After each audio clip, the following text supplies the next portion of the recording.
In the Blood, a Starcraft 2 short story by Matt Burns, narrated by Sc2. The port grub awoke in a cold sweat, as usual. The transponder implanted in his wrist cried its shrill alarm at 5-second intervals. The boss man, Ivan, was calling. New product was in. Instinct seized control, issuing orders to the grub's body. Twin adrenal glands juiced his veins with nature's own brand of Stimpack. His lungs billowed, his heart raced, blood cells, rich with oxygen, surged through muscle tissue as he began the rituals of awakening. The grub rolled off the moldy pilot seat where he slept and squirmed into a grimy jumpsuit, reinforced with a hair-thin layer of neosteel threading to ward off shivs. Dull light flickered on overhead, illuminating the grub's home, a crumbling system runner cockpit. He sifted through the disemboweled electronics strewn across the floor, scavenging for an emergency ration pack. No such luck. The urge to leave, to obey Ivan's call, was strong, but the ritual wasn't over. He scuttled up to the system runner's corroded control panel and reached into an open compartment. His hand emerged from the darkness holding a pair of gold pilot wings attached to a length of rubber cord. The grub slid them over his head, and the metal pressed against his chest, cold and strong and reassuring.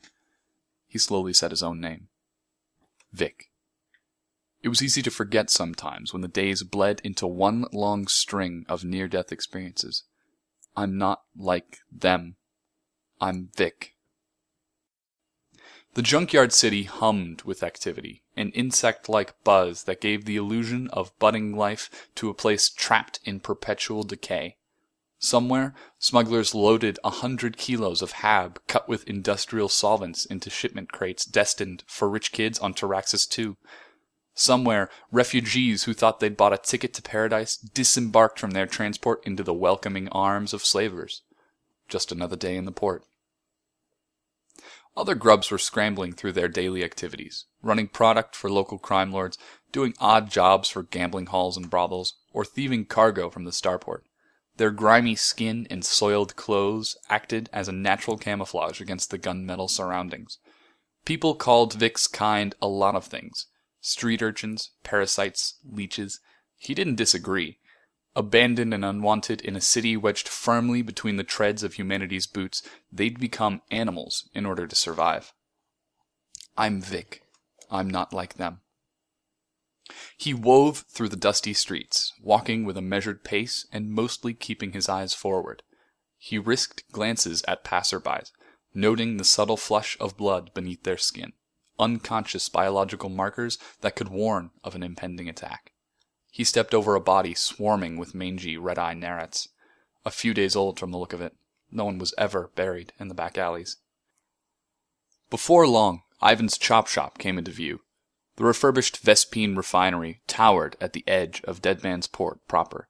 The grub was sprinting forward, glad he'd made it through the gauntlet unscathed, when someone reached around a corner and grabbed him by the collar. He balled his hands into fists and readied to defend himself until he saw the attacker. Another grub. Like Vic and every other member of his kind, the assailant was dressed in ratty clothes and had a shaved head marked by fresh insect bites. He looked dangerous. He was Vic's only friend. Late again. My ass too, you know, Surge said as he released his grip. Screw you. A smile edged across Vic's face as he looked up at the other grub. Surge was big. He could have been a real skullcracker in some crime lord's outfit, but he had brains, something in short supply on the port. The two grubs had met out in the streets and combined their penchant for engineering, doing repairs, and selling goods to save up enough credits for tickets off the port. They'd made a pact to leave this place on their own terms, without becoming nothing more than animals on two legs, like the rest of the grubs.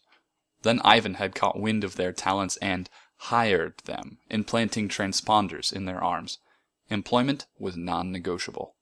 Vic and Surge had thought about running off from time to time, but without money, there was nowhere to go. Let me see him. Surge pointed at Vic's chest.